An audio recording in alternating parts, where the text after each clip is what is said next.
I am in the BMW UK headquarters because BMW themselves are giving me a car to take on this fantastic European journey. And now you might be thinking, well, what car might it be?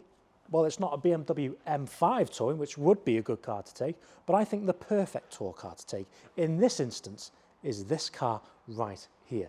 A brand new model year 2025 M3 Touring, finished off in this beautiful skyscraper grey paint with the carbon ceramic brakes. Oh, I think this is the best car to potentially do a European touring. What do you think? And here's a teaser of what's to come.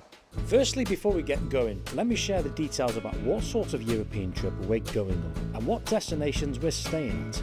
We're here at the BMW HQ in Farnborough, and the start of the tour starts here, Reims, where we're going to be seeing some abandoned F1 circuit. Then we will leave Reims and drive through Germany's Black Forest to end up in Freiburg for one night. Then we will enter Switzerland and drive some mountain passes and stay in Switzerland's oldest city, Chur. We will then cross into the Italian border as we'll be driving as described as the greatest driving road of all time by Top Gear, the Stelvio Pass, and then staying in Bolzano for the night. We will then head into Austria via the Bernina Pass as I drive what might be the greatest driving road ever, the Grossglockner High Alpine Road. Anyway, time for the first challenge. Now, one of the biggest problems I have when I go European touring is boot space. Now, this is a coupe car, it's got a pretty decent sized boot, but it's not big enough to fit all my stuff and my girlfriend's, which takes up the majority, stuff. Let me show you what's in the back seats. Another bag of hers. This bag is mine, which is M, which is great. Another bag. This might not apply to everyone because this is a camera case. So that's got all my camera gear, which is going to get all this incredible content on this trip. And here is another suitcase, M branded again. Let me show you the boot. I think this has something like 406 litres. A massive suitcase there. So this has got to come out. That's not going to comply with 22 kilos at the airport. Some clothes, a bag there. This doesn't really apply to people because this is full of walkie-talkies. You've got a fridge there, which I'm hopefully going to fit in the M3 because, you know, when you go a European tour, it's nice to keep these drinks cool. And then another thing which might not apply to the general consensus of people is another camera case. My drone's in there. So the first challenge of this European tour is, can we fit everything in the M3's boot without putting anything on the back seats? Let's find out. Right, so hopefully we can fit everything in the boot. Now the good thing is this car has 500 litres of boot space, and it's got another hidden trick which I'll show you when I've loaded everything up. Right, I'll tell you what, this will be a great selling piece if we can manage to fit everything in the boot of this car. Even I might bloody buy one. I hope this doesn't do that. Okay, so there's that. Let's put this one at the front, near there. That'll do. Put this one on the top. And then the walkie-talkies can just go there.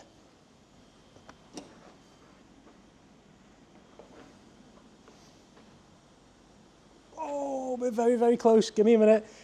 It was...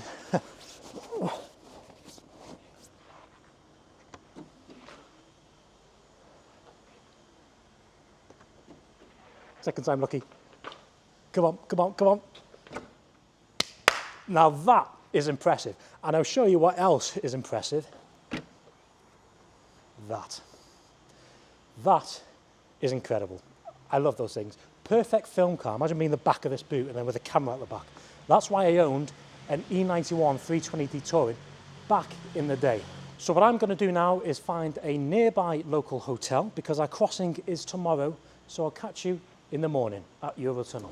Now, good afternoon. We were scheduled to get at the Eurotunnel for 11:30, in which we did turn up, but there was a massive queue, and shock, we were delayed again at the Eurotunnel. However, welcome. I've got the bonnet up because I'm going to show you the lovely S58 engine, which is featured in this M3 Touring. Now, because this is the LCI 2, you get more horsepower, 523 horsepower, and 650 Newton meters of torque. Top speed limited to 155 miles per hour. It's a very powerful car. And of course, this is X-Drive, but it is switchable, so you can put it in rear-wheel drive mode only. And this is aluminium, not like my CS, it's carbon fibre. I suppose if you want that to be carbon fibre and get an M3 Touring, you buy the CS Touring. So now we're en route to Reims, well, to the Circuit de Reims, so we're going to check that out. We've got about 16 cars behind us, there's 23 cars in total, so we're going to meet some there as well. And already this car is, it's just so good at doing everything. Luggage in the back, you could put the kids in the back if you really wanted to at the same time, but yeah, it's quite easily setting the pace for GT3s, Aston Martins, Bentleys, other BMW M cars, which are probably more dynamic than this car, such as the M2s. Makes a nice little noise as well, doesn't it? And I think already I'm very impressed with the compliancy of the suspension. It's not overly firm, but it's firm enough to give you a good drive. I now know why BMW call this the M3 Touring. It's got absolutely no reason to do the fact that it's an estate car. It's to do with the walkie-talkie. So say you are on a European tour, like we are here, and you're struggling for somewhere to put it. It goes there, in the door card. That's the perfect space. Well done, BMW design team, because that, that's the perfect space. So, you might be thinking why we're starting in Reims. 2 reasons, really. Number 1, it's not far away from Calais, about 3.5 hours away, so it's not too bad of a drive if you've driven all the way from North Wales and then crossed. And number 2, it's home to this place, which is Circuit de Reims. Basically, it's an abandoned F1 circuit. Circuit de Reims opened in 1926 and ran until 1972. 46 years of motorsport history. A blisteringly fast triangular road circuit through France's Champagne region, it hosted legendary Formula 1 battles at speeds well over 130 miles per hour. Today, the old pit buildings still stand. Next test involves this car lift. This random man I've just picked up from the street, his name's Andrew Sefton, and by the way, you're just my photographer and videographer this whole trip, aren't you? Yeah, just so, you're not random. Not completely. And it involves the car, so we're going to find out how wide the car is by putting it in this car lift, thanks to the random man in the white t-shirt and tattoos, green shorts and white socks and white shoes. You're looking very snazzy today, Andy. Thank you. No problem. Oh, that's not a good start, is it? Whoa! That was close. Right, you ready? Yep. Let's go. Okay, here we go. What are you saying, Andy? Well, that's not a good start, is it? There you go, the doors have gone in. BMW, I hope I do not damage your car. Left hand down, okay. Right hand, okay, go straight. All right. Can you hear the sensors going mad? Straight. Do the mirrors need to go in? Do the mirrors need to go in? No, they do not. Yeah, I'm going straight, Andy.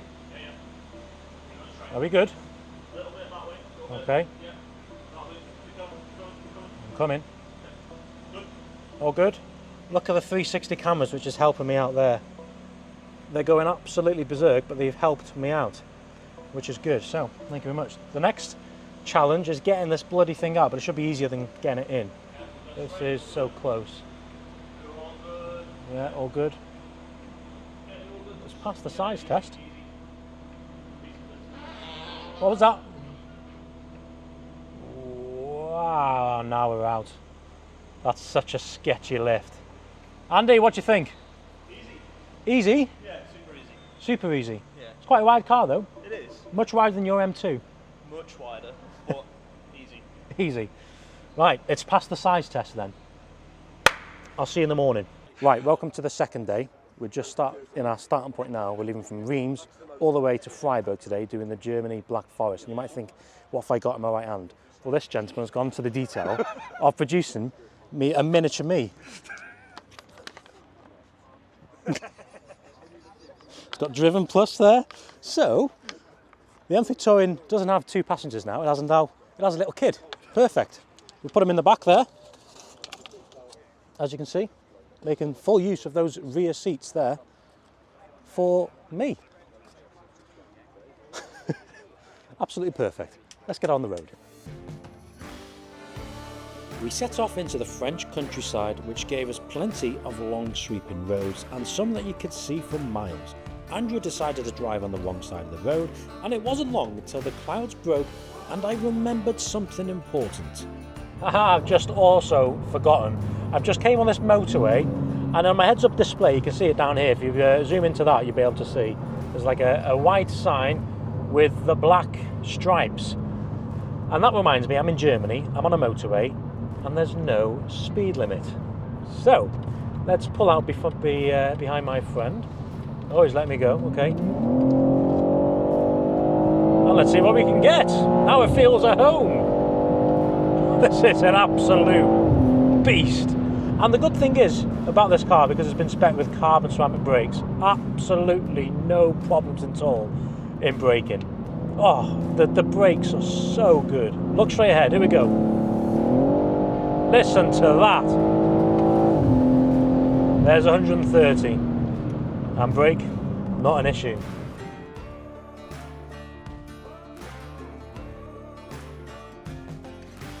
As we drove deeper inside Germany and towards the Black Forest, the roads and scenery changed, and after driving a day full of straight country roads, seeing corners like these makes you fall in love with your car. Quite literally. This road has made me it's made me fall in love with this car. Oh, honestly. I mean, behind me I've got a Porsche Spider RS. Would I rather be in that? Okay, potentially on a corner like this, and you can properly push on. That thing weighs 500 kilos less. Mind you, this has got more horsepower, more torque. So I think this has the legs on the Spider RS, but when it comes to the corner, yeah. But look at this. Here he goes. There goes John.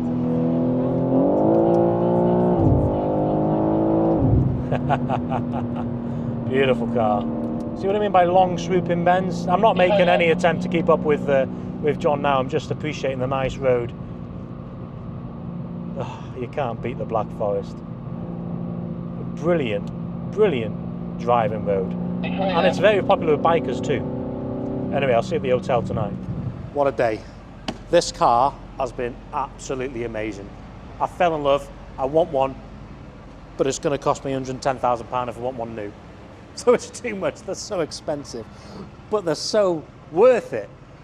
I now understand why there's such a leap up in price, because yeah, they are. So we just arrived here, Hotel Stat in Freiburg.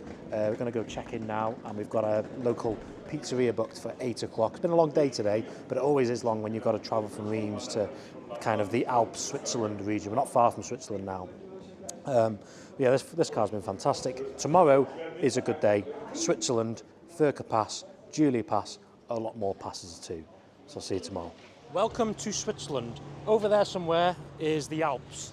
Isn't that right, John? It's in the we're in Switzerland, definitely. We are in Switzerland, right? This is your car. Yeah. Can we just pan on this for a minute?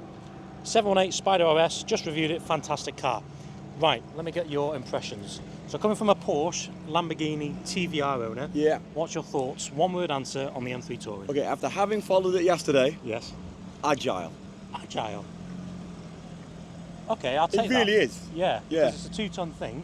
Going You through. wouldn't know it. I followed you for the bends, and it's just you would not know it. So, all right, so agile obviously is good at cornering. What about speed coming out the corners? Oh, it's just ferocious. Agile and ferocious. That's it. It is. Thank you, isn't it? John. Next, we'll go Mr. Andrew Bickley over here. He is a Porsche 911 owner.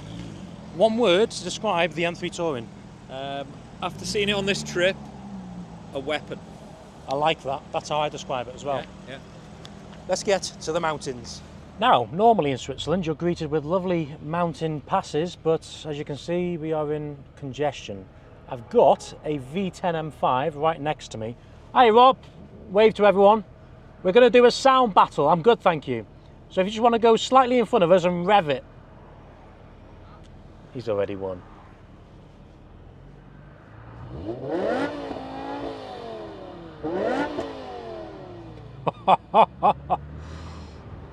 Yeah, you're going to win that. That was very nice. Is that a standard system? Totally stock. Do you want to hear mine?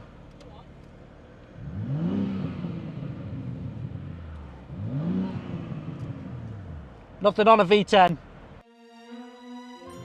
We carried on our perfect journey towards the Swiss Alps.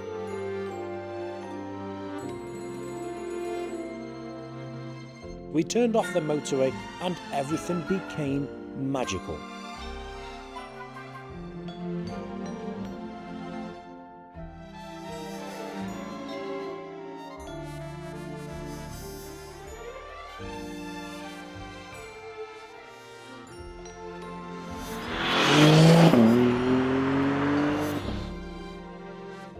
John invited another Spider RS, so he had more chance of keeping up with the M3.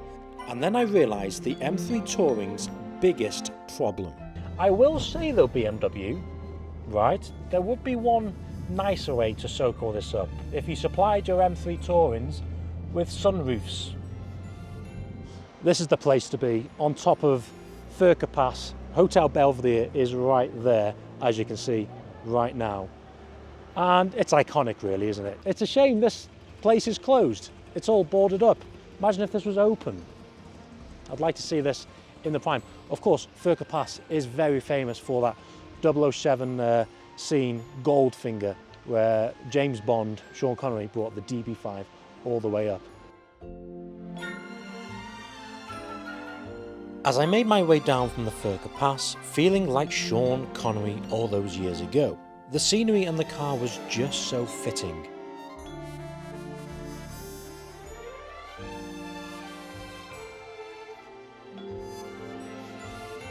Driving through Switzerland never disappoints, but anyway, I'm off to the hotel and I'll see you tomorrow.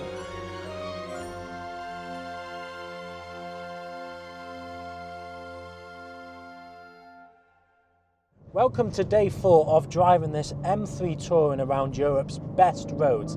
Today we are travelling from Chur to Bolzano, and we're not doing the most direct route, we never do that here at Driven Plus. We are going through the Julia Pass, the Bernina Pass, and labelled as probably the best driving road ever by Top Gear, the Stelvio Pass, and I cannot wait for that.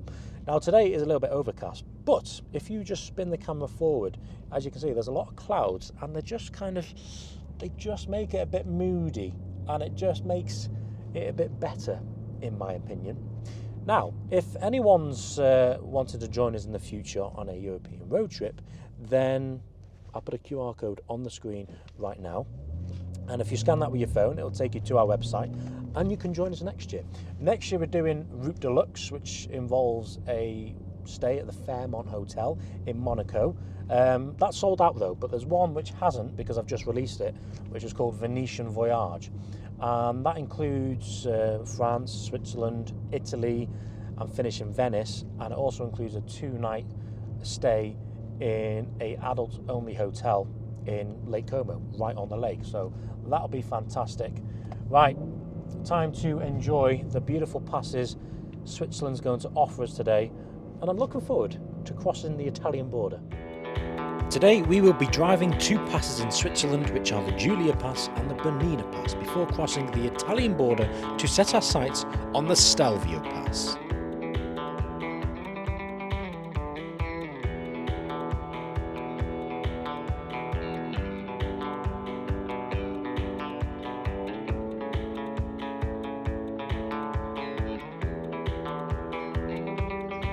I thought I'd update you on a few things you might be wanted to know if you're going to tour in the car. And the first thing which is interesting is the MPG. I reset the clock figures before we crossed into the border, into Europe, sorry, from UK to France.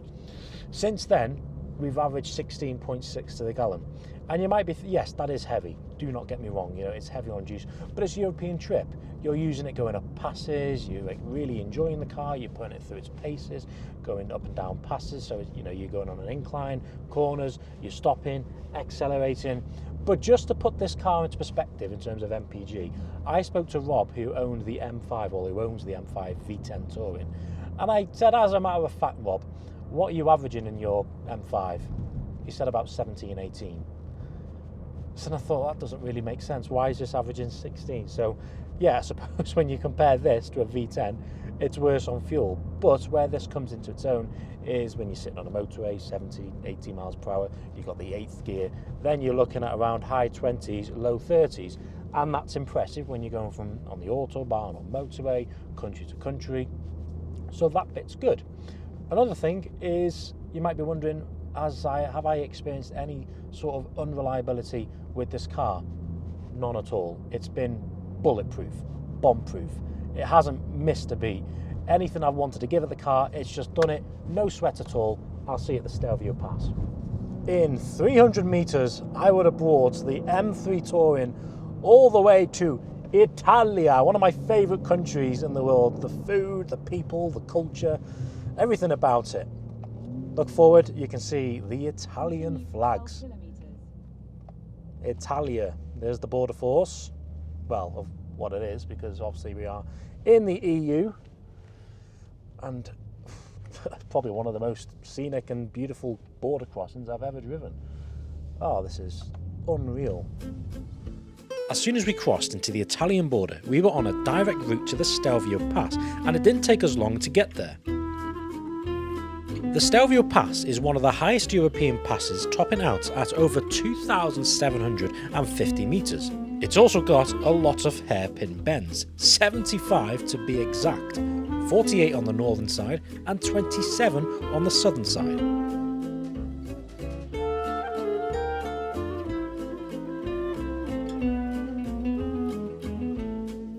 So the Stelvio Pass is one of the greatest driving roads you could ever drive. Not in terms of actual physically driving the car, but look at this. I've just parked the car here because it just looks absolutely fantastic with that backdrop. Welcome to the Dolomites. And today is going to be a good day because there's going to be two guarantees today. The first guarantee is the fact that this car is the ultimate car. You do not need anything else. When I set out on this journey, I knew this would be the ultimate car, but taking it on this journey, coming all the way to Italy in the Stelvio Pass, I knew it would be good, but a lot of people call cars ultimate cars, you know, it's just a phrase you use. It can do everything. And most cars can, but this can do everything and one, which ultimate all-rounders seem to lack. And that lackness for me is that kind of edgy drive you get. You know, when you drive RS6s, they're fantastic, but you put them in a corner and you can feel the weight. Whereas with this, it's an M3, it's still got the M3 DNA, it's still edgy, it's still dynamic. The other guarantee, now, we are very, very close. I'm just getting my, my phone out because I'm just going to show the camera something. I think we're going to make it whilst I'm on the Stelvio Pass, which is like made in heaven. I'm 4 more subscribers away from 50,000. Now, there's a good chance that I'll reach 50,000 whilst I'm up here, but to save you guys waiting around for me, keep to refreshing. Mind you, I can't say thanks because we haven't officially got there yet. We might have to cut to the next scene. Right, so you walk from the car park all the way here and you take in the actual pass. It's absolutely fantastic. But the better thing, which has happened 2 minutes ago, is that 50,000 subscribers on YouTube. Yeah, that's... So 1,000 I was sipping a pint in a pub. I never expected to be ticking over 50,000, taking a press car from BMW across Europe on the top of the Stelvio Pass. It's going to struggle to top Wednesday the 6th of August 2025. Thank you everyone. Thank you. It's been a good day. Still can't get over the fact I've got 50,000 subscribers. Thank you. Thank you for all who's pressed that subscribe button. Today is a good day. And I'm going to enjoy this drive back to the hotel in Bolzano tonight. So yesterday was a pretty special day for 2 reasons. Obviously 50,000 and the roads were off the scale, starting with the Giulia Pass, then the Bernina Pass, and then the Stelvio Pass. So today has some high standards to meet or exceed. And I think it's going to be interesting because the first pass we're going to be doing is the Cellar Pass, and the last pass of the tour, people say it's to save the best to last, is the Grossglockner High Alpine Road. I'm looking forward to doing that. That's a toll road in Austria. That's where we're heading right now. We're going through this valley just coming out of the outskirts of Bolzano, and yeah, the pass is the last thing we're going to be doing, and we're staying in Salzburg tonight. So it's the last day of the tour. Do I give you my overall impressions and thoughts on the M3 Touring? No. Let's do the passes first, and I'll tell you everything you need to know about this fantastic car. I think you already know the answer, and I think you already know what I'm going to say anyway. Our last day of driving did not disappoint. We drove through beautiful ski towns in the Italian Dolomites, and our first pass of the day wasn't too far away. It was called the Bernina Pass, and I wasn't expecting it to be this good.